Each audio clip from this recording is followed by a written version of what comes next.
Assalamualaikum warahmatullahi wabarakatuh, salam sejahtera dan salam damai bagi kita semua. Kali ini Media Pahlawan akan membahas salah satu pahlawan nasional kita yang bernama Kiras Bangun.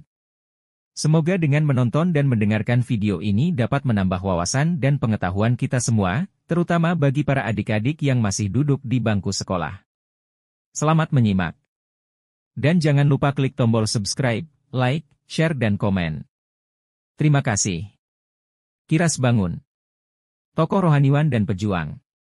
Kiras Bangun dilahirkan di Batu Karang, Karo, Sumatera Utara sekitar tahun 1852. Sosoknya berwibawa. Ia dihormati lagi disegani oleh masyarakat yang kemudian menggelarinya Garamata, yang berarti mata merah, padanya. Sejak muda, Kiras berusaha keras mengusahakan tetap terpeliharanya norma dan aturan adat budaya Karo. Ia berusaha mewujudkan hubungan kekerabatan yang lebih baik di antara warga Mergasilima. Tanpa lelah ia mengunjungi berbagai daerah untuk mewujudkan cita-citanya. Sikapnya jujur, adil, dan bijaksana jika ia diminta menyelesaikan persengketaan yang terjadi antara urung, penyebutan untuk pemerintahan ketika itu, dan kampung yang berdiri sendiri. Berbagai masalah kerap menjadi pemicu pertengkaran antara urung dan kampung. Dan ia akan meredakannya secara damai dan berusaha memuaskan semua pihak. Landasan yang digunakannya untuk memecahkan masalah yang terjadi adalah semboyan rakut si telu yang telah membudaya dalam kehidupan rakyat sehari-hari. Ketokohan Kiras Bangun tidak hanya terbatas pada masyarakat Tanah Karo semata, melainkan juga meluas hingga ke berbagai daerah, seperti Tanah Pinem Dairi, Singkil Aceh Selatan, Alas Gayo Aceh Tenggara, Langkat, dan Deli Serdang. Ia terus mengupayakan agar hubungan masyarakat di daerah-daerah tersebut senantiasa dapat terjalin dengan baik. Pada 1870 Belanda menduduki wilayah Langkat dan sekitar Binjai. Belanda membuka perkebunan tembakau dan karet di wilayah tersebut. Dengan alasan bahwa tanah di wilayah Binjai telah habis untuk perkebunan, Belanda bermaksud membuka perkebunan di wilayah Karo. Mengetahui ketokohan Kiras Bangun, Belanda bermaksud merayunya agar rencananya membuka perkebunan di Tanah Karo dapat terwujud. Belanda mengutus Nimbang Bangun untuk menemuinya. Jika ia bersedia menerima rencana tersebut, Belanda menyediakan uang, pangkat, dan juga senjata untuknya. Kiras Bangun mengetahui, niat Belanda itu sesungguhnya bukan untuk membuka perkebunan semata-mata, melainkan hendak menguasai Tanah Karo seperti yang telah mereka lakukan di Langkat dan Binjai. Dengan tegas setelah bermusyawarah terlebih dahulu dengan raja-raja tokoh Karo, ia menolak keinginan Belanda tersebut.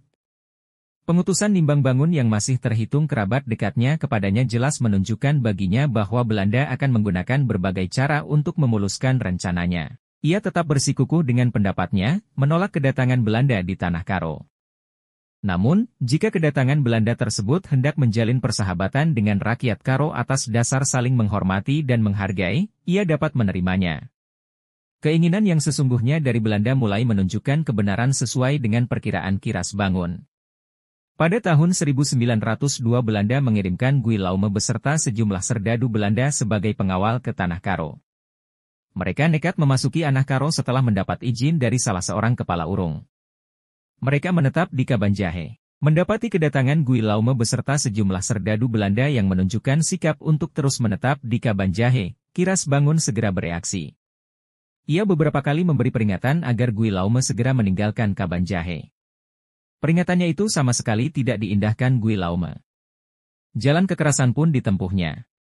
Bekerja sama dengan beberapa kepala urung, ia dapat mengusir Guy Laume setelah Guy Laume bermukim selama 3 bulan di Kabanjahe.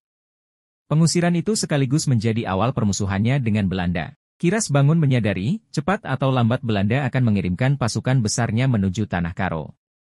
Ia pun segera menggalang kekuatan, tidak hanya antara rakyat Tanah Karo, melainkan juga dengan tokoh-tokoh Aceh Tenggara dan Aceh Selatan.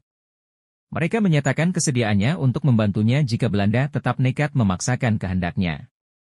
Ribuan rakyat di Tanah Karo segera bersatu padu.